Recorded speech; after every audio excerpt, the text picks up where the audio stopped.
하루 신규 확진자 수가 다시 150명을 넘어서는 등 좀처럼 감염이 줄지 않는 상황에서 추석 연휴 풍경도 달라지고 있습니다.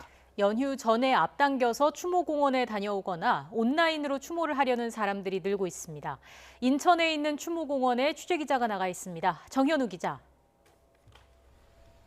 네, 인천 가족공원에 나와 있습니다. 네, 지금 그곳에도 미리 성묘하려는 사람들이 연이어 방문하고 있다고요. 네, 그렇습니다. 보시다시피 연휴 기간 전인데다가 평일인데도 제 뒤편에서는 추모를 하러 온 시민들이 여럿 보입니다. 꽃을 든 추모객들이 건물 안을 드나들고 있는 상황인 건데요. 고인 3만여 분이 안장되어 있는 납골당인 제 뒤편에 있는 건물로 이렇게 사람들이 아침 8시부터 들어와서 이렇게 추모를 하고 있고요. 바로 옆에 있는 주차장 역시 꽉 차 있는 상황입니다. 이곳 인천 가족공원을 찾는 사람은 평일인데도 평소보다 2배 가까이 늘어나 하루에 5, 6천 명에 이릅니다.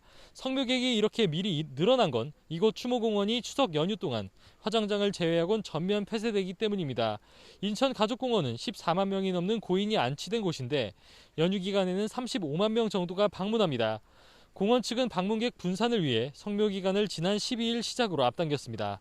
미리 방문하는 사람이 늘어 지난 주말엔 이틀 동안 4만 5천여 명이 방문했는데 지난해 같은 기간보다 50% 늘어난 수치입니다. 공원 측은 직접 방문을 자제하는 유가족들을 위해서는 온라인 성묘 예약을 받고 있습니다. 집에서 함께 모여 온라인으로 헌화하거나 차례상을 차리고 고인을 기리는 방식입니다. 이곳 인천가족공원 온라인 성묘 예약은 내일까지인데 지금까지 2,500건을 넘겼습니다.